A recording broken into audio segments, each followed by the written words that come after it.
qui roulent en Ferrari à la plage comme à la ville, qui vont chez Cartier comme ils vont chez Fauchon. Qui c'est qui chante? Ah oui, un fumeur, oui, un fumeur. Nous allons vous reparler une fois de plus de la cigarette électronique. Vous allez me dire, mais pourquoi encore? Parce que c'est une étude sérieuse, bien sûr, comme toutes les autres, qui vient d'être publiée par un journal sérieux, mais qui fait référence dans le métier, selon laquelle ce liquide qui est contenu dans les cigarettes électroniques pourrait être dangereux et émettre une substance cancérigène. Et bing, ça repart. Effectivement. Alors déjà, il s'agit d'une étude controversée, mais on en parle, vous l'avez dit, parce qu'elle a été publiée dans un journal qui fait référence et qui est le New England Journal of Medicine. Donc c'est pour ça que cette étude a fait couler beaucoup d'encre. Et qu'est-ce qu'elle nous dit en deux mots, cette étude? Quelles sont ses conclusions? Eh bien, c'est que ce fameux liquide dont vous parlez, qui est dans la cigarette électronique, quand il est chauffé, pour émettre cette fameuse vapeur qui va être inhalée par le consommateur, parce qu'on parle de vapotage, eh bien, ce liquide, s'il est chauffé avec un faible voltage, environ 3 volts, pas de problème, mais quand il est chauffé avec un voltage plus fort d'environ 5 volts, il peut dégager, il peut créer une substance cancérigène qui s'appelle le formaldéhyde et qui va être évidemment nocive pour les voies respiratoires.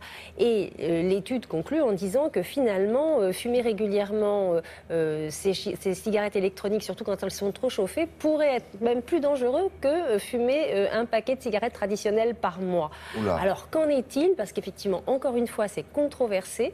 Donc on va regarder point par point ce qui se passe avec cette cigarette, dans ce fameux match cigarette électronique contre cigarette traditionnelle. Alors, il faut dire que ça concerne, c'est quoi, 1,5 million Selon les estimations, effectivement, 1,5 million, donc entre 1 million et 1,9 million d'utilisateurs en France, soit quotidiens, soit plus occasionnels, mais effectivement, ça concerne énormément de monde en France.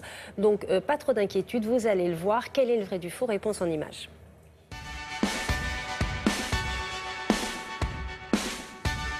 Dans une cigarette électronique, il n'y a jamais de combustion. Mais quand on chauffe trop le liquide, effectivement, il y a libération d'aldéhyde et de substances toxiques. Et ça arrive quand on met une puissance trop importante de chauffe, soit quand il n'y a plus assez de liquide. C'est comme votre poêle sur le feu. Ça va cramer quand vous mettez le feu trop fort ou quand il n'y a plus de graisse ou de liquide dans la poêle sous les aliments.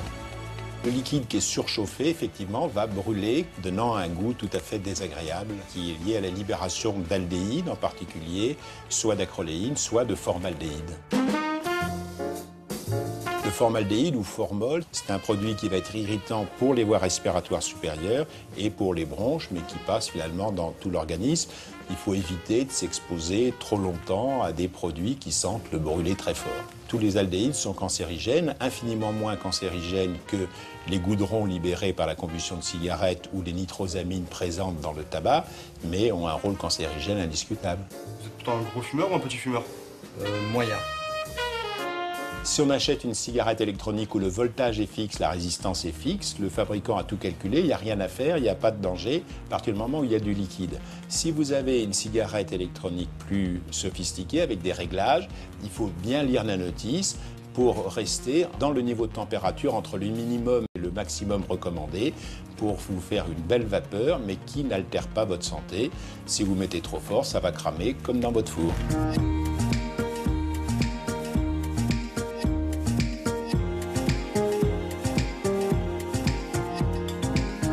La principale erreur qui conduit à la formation de formaldéhyde, c'est de faire fonctionner sa cigarette électronique avec pas assez de liquide ou pas du tout de liquide même. Dans ces cas-là, la température va monter très très vite, très très haute et on va produire des substances toxiques. Donc ne jamais mettre sa cigarette électronique sans liquide à l'intérieur.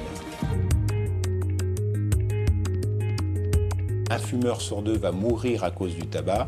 On ne meurt pas à cause de la cigarette électronique. Et la cigarette électronique, même mal utilisée, c'est infiniment moins dangereux que la vraie fumée d'une vraie cigarette qui, elle, tue.